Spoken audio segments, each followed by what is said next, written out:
झारखंड में आज 16वां दिन है जहां छात्र अपनी मांगों के साथ डटे हुए हैं। जहां वो मांग सरकार से कर रहे हैं कि उनकी जितनी भी मांगे हैं उनको सुन लिया जाए। जिस तरह से पेपर में धांधली, पेपर लीक और किस तरह से पेपर बेच दिया जाता है, सीट बेच दी जाती है, इस तमाम मुद्दों को उठाते हुए झारखंड में एक बड़ा प्रदर्शन जयपाल मुंडा स्टेडियम में जारी है। और ऐसे में सरकार के जो समिति के सदस्य हैं वो छात्रों के यूनिट से बातचीत भी कर रहे हैं। अलग अलग गुट में छात्रों से बातचीत की जा रही है, उनकी तमाम समस्याओं को सुना जा रहा है और उसका हल निकालने की कोशिश सरकार के जो समिति सदस्य हैं वो कर रहे हैं, क्योंकि वो उनकी बातों को सुनेंगे और हेमंत सोरेन तक पहुंचाएंगे। लेकिन इस बीच में एक बड़ा योगदान, एक बड़ा कदम एक नेता द्वारा उठाया जा रहा है और वो नेता है जेएलकेएम के अध्यक्ष और डुमरी से विधायक जयराम महतो।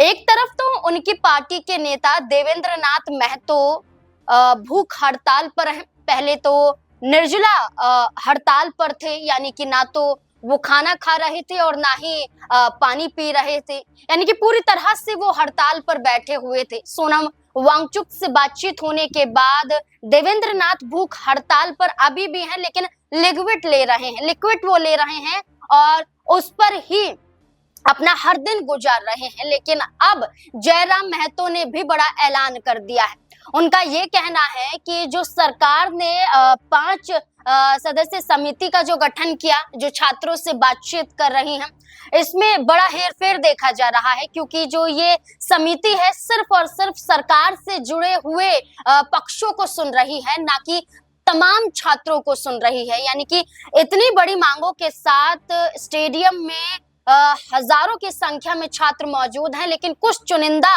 लोगों की ही सरकार सुन रही है। अलग अलग गुटों में उन्हें बांटकर अब खुद जयराम महतो की तरफ से कहा गया है कि अगर छात्रों की पूरी जो मांग है उन्हें सुना नहीं जाता है या समझा नहीं जाता है या उन मांगों को माना नहीं जाता है, तो वो सरकार के खिलाफ छात्रों के साथ भूख हड़ताल पर बैठ जाएंगे। ये लगातार वो कहते रहे हैं, लेकिन अब वो इस बात को कायम भी कर रहे हैं, क्योंकि आज से ही निर्जला हड़ताल पर खुद जयराम महतो बैठ चुके हैं।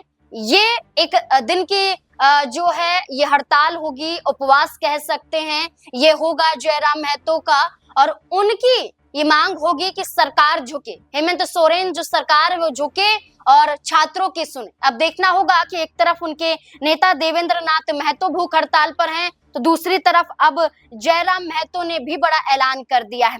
जयराम महतो ने ऐलान करते हुए ये निर्जला उपवास रखा है और विधान सभा परिसर के बाहर वो बैठ चुके हैं और उनका ये कहना है कि कई बड़े यहाँ पर धांधलेबाजी होती है, सीट बेची जाती है, आंसर शीट जो होती है वो घर में बकायदा खुद लिखी जाती है, ओएमआर जो सीट होती है उसे पहले खाली छोड़ दिया जाता है और इसके बाद इसे भरा हुआ साबित कर दिया जाता है, यानी कि जालसाजी चल रही है। ये तमाम मुद्दों को उठाते हुए जयराम महतो खुद अब निर्जला उपवास पर हैं, हड़ताल पर हैं। देखना होगा कि इसका असर क्या सरकार पर पड़ेगा, क्या हेमंत सोरेन सरकार छात्रों की सुनेगी या फिर नहीं। आपको क्या लगता है? इस पूरे मुद्दे को लेकर अपनी राय कमेंट सेक्शन में जरूर दें।